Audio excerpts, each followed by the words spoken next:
Hi, I'm Miss Julie, and we are going to continue Anna Sewell's Black Beauty. Chapter 28 is called A Job Horse and His Drivers. Hitherto, I'd always been driven by people who at least knew how to drive, but in this place I was to get my experience of all the different kinds of bad and ignorant driving to which horses are subjected.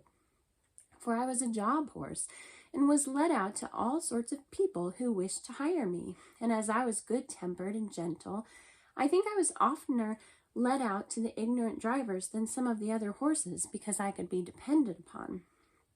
It would take a long time to tell all the different styles in which I was driven, but I will mention a few of them. First, there were the tight-rein drivers, men who seemed to think that all depended on holding the reins as hard as they could, never relaxing the pull on the horse's mouth or giving him the least liberty of movement. They are always talking about keeping the horse well in hand and holding a horse up, just as if a horse was not made to hold himself up. Some poor broken-down horses whose mouths have been made hard and insensible by such drivers as these may perhaps find some support in it, but for a horse who can depend on his own legs and who has a tender mouth and is easily guided, it's not only tormenting, but it's stupid. Then there are the loose-rein drivers, who let the reins lie easily on our backs, and their own hand rest lazily on their knees. Of course, such gentlemen have no control over a horse. If anything happens suddenly, if a horse shies or starts or stumbles, they're nowhere and cannot help the horse or themselves till the mischief is done. And of course, for myself, I had no objection to it, as I was not in the habit of either starting or stumbling, but I had only been used to depend on my driver for guidance and encouragement. Still, one likes to feel the rein a little in going downhill and likes to know that one's driver has not gone to sleep. Besides, a slovenly way of driving gets a horse into bad and often lazy habits, and when he changes hands and has to be whipped out of them with more or less pain and trouble. Squire Gordon always said that spoiling a horse and letting him get into bad habits was just as cruel as spoiling a child, and both had to suffer for it afterwards. Besides, these drivers are often careless altogether, and will attend to anything else rather than their own horses. I went out in the phaeton one day, that's a really old word for carriage, with one of them. He had a lady and two children behind. He flopped the reins about as we started, and of course he gave me several unmeaning cuts with the whip, though I was fairly off.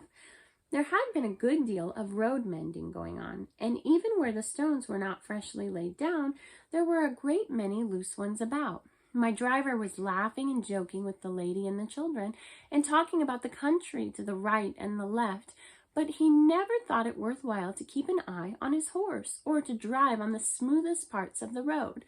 And so it easily happened that I got a stone in one of my sore feet. Now, if Mr. Gordon or John, or in fact any good driver, had been there, he would have seen that something was wrong before I'd gone 3 paces, or even if it had been dark, a practiced hand would have felt the rein that there was something wrong in the step. Then he would have got down and picked out the stone. But this man went on talking and laughing, while every step the stone became more firmly wedged between my shoe and the frog of my foot.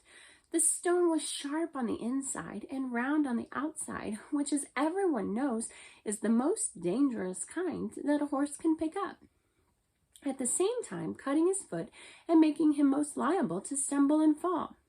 Whether a man was partly blind or very careless, I can't say, but he drove me with that stone in my foot for a good half-mile before he saw anything. By that time, I was going so lame with the pain that at last he called out, "Well, here's a go. Why, they've sent us out with a lame horse. What a shame."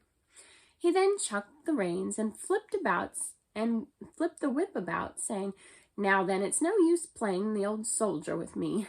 There's a journey to go, and it's no use turning lame and lazy." Just at this time, a farmer came riding up on a brown cob. He lifted his hat and pulled up. "I beg your pardon, sir," he said, "but I think there's something the matter with your horse. He goes very much as if he had a stone in his shoe. If you will allow me, I will look at his feet. These loose, scattered stones are confounded dangerous things for the horses." "He's a hired horse," said my driver. "I don't know what's the matter with him, but it's a great shame to send out a lame beast like this." The farmer dismounted and slipped his rein over his arm and took up my near foot. "Bless me, there's a stone. Lame, I should think so." At first he tried to dislodge it with his hand, but as it was very tightly wedged, he drew a stone pick out of his pocket and very carefully, with some trouble, got it out. Then, holding it up, he said, "There, that's the stone your horse had picked up. It's a wonder he did not fall down and break his knees into the bargain." "Well, to be sure," said my driver, "that's a queer thing. I never knew horses picked up stones before." "Didn't you?" the farmer said, rather contemptuously. "But they do, though, and the best of them will do it, and can't help it sometimes on roads such as these. And if you don't want to lame your horse, you must look sharp and get them out quickly. This foot is very much bruised," he said, setting it gently down and patting me. "If I might advise, sir, you'd better drive gently for a while. The foot is a good deal hurt, and the lameness will not go off directly." Then, mounting his cob and raising his hat to the lady, he trotted off. When he was gone, my driver began to flop the reins and whip the harness, by which I understood I was to go on, which of course I did. I'm glad that stone was gone, but I was still in a good deal of pain. This was the sort of experiences we job horses often came in for.